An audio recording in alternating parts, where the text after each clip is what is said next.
ಇಲ್ಲ ಅದು ಚರ್ಚೆ ಕ್ಯಾಬಿನೆಟ್ ಚರ್ಚೆ ಆಗುವಂಥ ವಿಷಯ ಅಲ್ಲ, ಅಲ್ಲೇನು ಪ್ರಶ್ನೆ ಬಂದಿಲ್ಲ.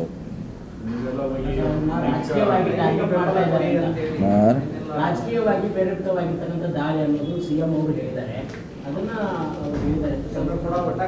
ಇಲ್ಲ, ಮನೆಯಲ್ಲಿ ಭೇಟಿಯಾಗಿದ್ರು, ಅಲ್ಲಿ ಹೇಳಿರ್ಬೋದು. ಮನೆಯಲ್ಲಿ ಭೇಟಿಯಾಗಿದ್ರು, ಕ್ಯಾಬಿನೆಟಲ್ಲಿ ಚರ್ಚೆ ಆಗಿಲ್ಲ. ಅದು ಮನೆಯಲ್ಲಿ ಹೋಗಿ ಭೇಟಿಯಾಗಿದೆ ಪರ್ಸನಲ್ ಆಗಿ, ಅವಾಗೇನು ಚರ್ಚೆ ಆಗಿರ್ಬೋದು. ಆದರೆ ಅಲ್ಲಿ ಕ್ಯಾಬಿನೆಟಲ್ಲಿ ಆ ವಿಷಯ ಚರ್ಚೆ ಆಗಿಲ್ಲ, ಅಲ್ಲಿ ಪ್ರಸ್ತಾಪ ಆಗಿಲ್ಲ.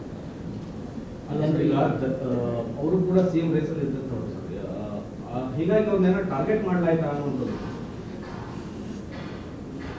ಈಗೇನು ಟಾರ್ಗೆಟ್ ಮಾಡೋಂಥ ಪ್ರಶ್ನೆ ಇಲ್ಲ ಅಲ್ಲ. ಈಗೇನು ಟಾರ್ಗೆಟ್ ಮಾಡೋದು ಪ್ರಶ್ನೆ ಅದು ರಾಜಕೀಯದಲ್ಲಿ ಹಾಗೆ ಆಗ್ತೈತೆ, ಹೊಸದೇ ಇಲ್ಲ ಇದೆ. ರಾಜಕೀಯದಲ್ಲಿ ಎಲ್ಲರ ಮ್ಯಾಗ ಒಂದೊಂದು ಆರೋಪ ಬಂದೇ ಬರ್ತೈತೆ. ಯಾರ ಮ್ಯಾಗ ಬಂದಿಲ್ಲ?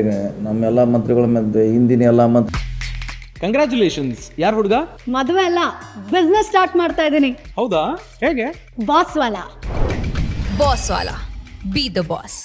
ಮಂತ್ರಿಗಳ ಮೇಲೆ BJP ಅವ್ರ ಮ್ಯಾಗ ಒಂದು ಆರೋಪ ಇದ್ದೇ ಇತ್ತು. ಅದು ರಾಜಕೀಯದಲ್ಲಿ ನಡೀತಾನೆ ಇರ್ತಿದ್ರು. ಅದು BJP ಪಾರ್ಟಿಯಲ್ಲಿ ಇತ್ತು, ನಮ್ಮ ಪಾರ್ಟಿಯಲ್ಲಿ ಕೂಡ ಅದು ಎಲ್ಲರ ಮ್ಯಾಗ ಆರೋಪ ಬರ್ತಾನೆ ಇರ್ತೈತೆ.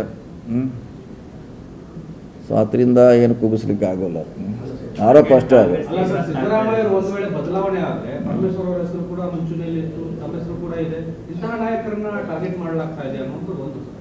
ಈಗ ಟಾರ್ಗೆಟ್ ಮಾಡೋದು ಎಲ್ಲಿ ಪ್ರಶ್ನೆ? ಮತ್ತೆ ಈಗ ಅವ್ರ ಮೇಲೆ ED ಅವ್ರು ದಾಳಿ ಮಾಡಿದ್ದಾರೆ. ಅವ್ರಿಗೇನು ಬೇಕು ಪೇಪರ್ಸ್ ಎಲ್ಲ ಕೊಟ್ಟಿದ್ದಾರೆ ಅವರು ಸಂಸ್ಥೆಯವರು. ಸೊ ಅದಕ್ಕೆ ಸಹಕಾರ ಮಾಡ್ತೀವಿ ಅಂತ ಅವರು ಕೂಡ ಹೇಳಿದ್ದಾರೆ.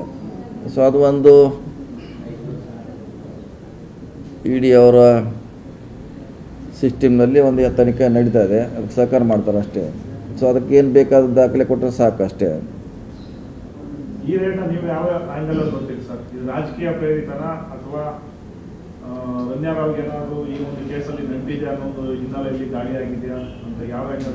ಓದಿಲ್ಲ, ಯಾಕೆ ತಕ್ಷಣ ಹೇಳೋಕ್ಕಾಗಲ್ಲ. ಈಗ ನಮ್ಮ ಕಡೆ ಏನು ಇನ್ನೊಂದು ಸ್ವಲ್ಪ ದಿವಸ ಆದ್ಮೇಲೆ ಗೊತ್ತಾಗ್ಬೋದು. ಏನು ಇದು ತನಿಖೆ ರೂಪದಲ್ಲಿ ಆಗಿದೆಯಾ ಅಥವಾ ಬೇರೆ ಏನಾದ್ರು ಇದೆಯಾ, ಸ್ವಲ್ಪ ಟೈಮ್ ಬೇಕಾದ. ತಕ್ಷಣ ಇವತ್ತಿನ ಹೇಳಲಿಕ್ಕೆ ನಮ್ಮ ಕಡೆ ಯಾವುದೇ ಇಲ್ಲ, ಯಾವುದೋ ಸೋರ್ಸ್ ಇಲ್ಲ ನಮ್ಮ ಕಡೆಯೂ ಕೂಡ. ಏನು ಚರ್ಚೆ ಆದಮೇಲೆ ಗೊತ್ತಾಗ್ಬೋದು ಇದು ಹೀಗಾಗಿದೆ ಅಂತ. ಈಗ ದಾಳಿ ಅವ್ರು ಕನೆಕ್ಟೆಡ್ ಏನೋ ಚೆಕ್ಗೋಸ್ಕರ ಮಾಡಿರ್ಬೋದು ಅಂತ ಅಷ್ಟೇ ಅವ್ರಿಗೆ. ಯಾಕಂದರೆ ಅಧಿಕೃತವಾಗಿ ಚೆಕ್ ಕೊಟ್ಟಿದ್ದಾರೆ ಅವರು, ದಾಖಲೆ ಇದೆ ಅದು. ಆ ದಾಖಲೆಗೋಸ್ಕರ ಎನ್ಕ್ವೈರಿ ಮಾಡಿರ್ಬೋದು ಅಷ್ಟೇ. ಸೊ ಅದಕ್ಕೆ ಉತ್ತರವನ್ನು ಕೊಟ್ಟಿರ್ತಾರೆ ಅವರಿಂದ, ಅಥವಾ ಕೊಡ್ಬೋದು ಮುಂದೆ ಅವ್ರ ಸಂಸ್ಥೆಯವರು. ಯಾಕೆ ಚೆಕ್ಕಲ್ಲಿ ಕೊಟ್ಟಿದ್ದಾರೆ, ಅದನ್ನು ಕ್ಯಾಶ್ ರೂಪದಲ್ಲಿ ಕೊಟ್ಟಿಲ್ಲ. ಚೆಕ್ಕಲ್ಲೇ ದಾಖಲೆ ಇದ್ದೇ ಇರ್ತೈತೆ, ಅದೇನೋ ಮುಚ್ಚಿಡೋಂಥದ್ದು ಪ್ರಶ್ನೆ ಬರೋದಿಲ್ಲ.